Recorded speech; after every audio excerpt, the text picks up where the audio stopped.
Pete. That was a remarkable day of cricket to finish quite a remarkable match, really. What are your thoughts at the end of it? Well, it feels like a win. 4-day cricket is it's the only format really that throws that sort of game up, where you feel really you're behind the 8 ball for 3.5, 3 3/4 days really, and eventually you end up with a chance to win the game at the end of it. And I think you're always looking back at why that's occurred. And Joe Clarke, obviously, I think the man of the moment, the way he played in the second innings, but also in the first innings. But anybody who scores over 200 runs in a game has had an unbelievable game. But also the partnership with Brett Hutton was a huge part of that. I think they put 148, I think, and the way Brett played summed up really Brett's season and what he's done for the team, and how he's been totally committed in everything he's done from day one. How important is it that you as a coaching team at all points in the game still believe that there's something that could be salvaged? I suppose you look back to the start of the day and the 2 wickets that went down in succession and you're 1 run behind. I guess you need to have that mindset where actually that there's still plenty to play for here. Well, I think it goes back further than that. I think you take the end of the first innings, we were obviously struggling. I think you saw Dane Patterson face more balls than he's ever faced in the first class game, and Brett Hutton again hold them up a little bit, and we batted for about an hour and a half on that morning before we were made to follow on. So every little bit that happened all the way through hopefully then culminates in the fact that at the end of the game they have a run chase rather than just having time to accumulate those runs. So 32 overs, 167. If they lost early wickets, there was always going to be pressure.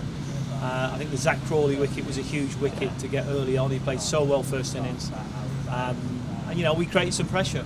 Then credit to the lads bowl. I thought Asitha did a great job getting early wickets with Dane Patterson, and that put them under pressure. Yeah, 12.1 overs in, there were 5 wickets down. Was there a feeling at that point up in the dressing room that it is really on now? Yeah, and we thought we had a chance. We knew we had Calvin to bowl leg spin on the pitch, which always creates pressure. It's a used pitch. Credit to the groundsman, really good cricket pitch. I think if you really bent your back on it as a seam, you could get it to go through, but there was nothing if you didn't really hit the deck. And it turned all the way through. Really from day one, there was a little bit of turn, then it got more as the game went on. So, really good pitch and produced an excellent game of cricket. There's a couple of players who we need to, I suppose, single out for particular praise, and you've touched on them already, but Joe Clarke to score over 200 runs to the bat for 8 hours across the game. How much skill does it take to do something like he's done? I'm really pleased for Joe, if I'm honest, because Joe, I think when he started the season, about 4 weeks in, he made 2 or 3 adjustments to his game after a tough start, really, after a winter white ball cricket. And he came and talked about things he wanted to do, and he adjusted 2 or 3 things.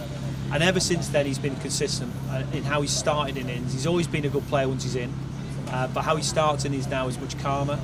And he did it twice here. He was really disappointed first innings, getting out for 60 odd and not going on and getting a score. And he's certainly made up for it second innings. It was a fantastic innings. Built partnerships with people all the way down the innings. And really, we're at this position because of the way he played.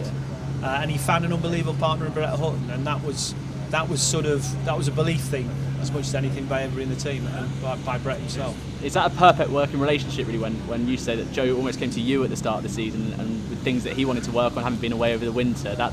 Is that what you look for in your team? Well, yeah, I mean, coaching's really often it's working with a player, hoping that the player then starts to come up with the answers. Really, I mean, we'll work with them, but ultimately, the player's in control of his own game, and Joe's always felt that. And you work with players and try and help them be aware of different things, but ultimately they've got to come answers that are right for them. Joe's found some answers. We've seen it in different players. Remember Ben Duckett doing that a few years ago, starting to adjust his game and getting really good results and consistency from it. Joe's had consistency in red ball now for several months, and that hopefully is the last adjustment for him to really finish off. He's always had a good game, but you're trying to keep moving that game forward so he can deliver consistently. And it's challenging for batters. Swapping formats 2020 into longer format is a challenge, and Joe's at the sort of age now where it looks like he's starting to work that out. I guess because Brett's got 54 wickets this season, people almost haven't acknowledged what batting he does offer, but we've seen today how much he offers, and that salvaged from a difficult position today. Yeah, and the bit they don't see probably is the amount of work Brett's done on his batting. So in the winter, every time we session, Brett comes in, he does his 45 minutes batting every time in the summer, and you get the payback. Sometimes you have to wait quite a long time, and Brett's had to wait quite a long time. He hasn't always got his score, but how he played first innings, and then from the moment he came in, he just got out of the blocks really fast. They attacked him because they wanted to let Joe get one and attacked Brett, and Brett counter-punched. You know, he came back with something. Runs were always going to be important, as well as time. And he got to 50 in a heartbeat, but then he adjusted again. They bowled well, the game settled down. I think from 50 to about 60, you know, he probably faced 30 balls for 10 runs, but didn't panic, just stayed in there. And it was a real shame in some ways he didn't go on and get 100 because it felt like he deserved it. But credit to him, as I say, that partnership really gave us the chance we got to salvage something from the game. And another player, Asitha Fernando, did you see across the course of the game what you effectively signed him for? I think what I saw with Asitha, you know, as much as anything, was somebody who's up for the challenge, up for the game. I think he's running hard in both innings. He's got to adjust to English conditions, different ball. Kevin Shine and him have already talked about a couple of little adjustments that might help him, I think, in England, and hopefully that'll help him. But I thought he did a really good job.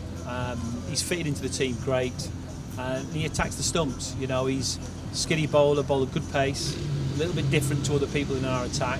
So I was pleased for him in the second innings. Getting those 3 wickets up front was crucial in the game, and you know, it meant he had a good influence, and I think he'll feel a lot more settled now he's been through that first game before we play again next week. And both mentioned that he was a little bit disappointed with some of the dismissals across the game. How important is it that, despite the fact it feels like a win, you've got a draw out of the game, you still reflect quite critically on what could have gone better this game? Well, I think there's a couple of dismissals in both innings where batters who got in got out. Sometimes key times either side of the tee we had dismissals, and yesterday we got a couple of people in, and we saw off the new ball twice really. We lost an early wicket and then got ourselves in what I would say were a partnership that felt where the game was settling down, and both times we threw it back at them. So we have to take that on the chin. Reasons for that, you know, you can never quite pinpoint, but we've had a first game back from changing formats. So we'll be better for it. We'll practice hard between now and Lancashire. Another big game coming up, you know, next week. So we've got a few more days, couple of days to relax, and then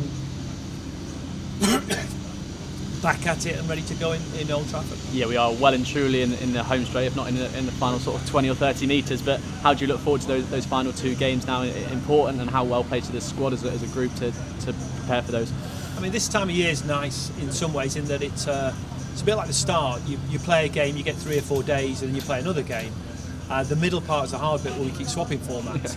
So I think all the players quite enjoy this time actually, because we play the game, you got a chance to review it, do some specific prep, and everybody wants to finish strong. We want to finish strong as a team. Individuals want to finish strong to take something into the winter. So every player's got plenty to play for. The twos have been playing this week. There's a lot of lads pushing to get in the team. So it's exciting, and it should be. You know, we've had our ups and downs this season. One thing we have shown in probably 3 or 4 day games now, that we won't lie down. We'll keep fighting and scrapping to the end, and that's been really important when you look at the league table where we sit, because you know, we've had some injuries, we've lost a few players at different times, we've had people in and out of form, and it's important now we finish strong.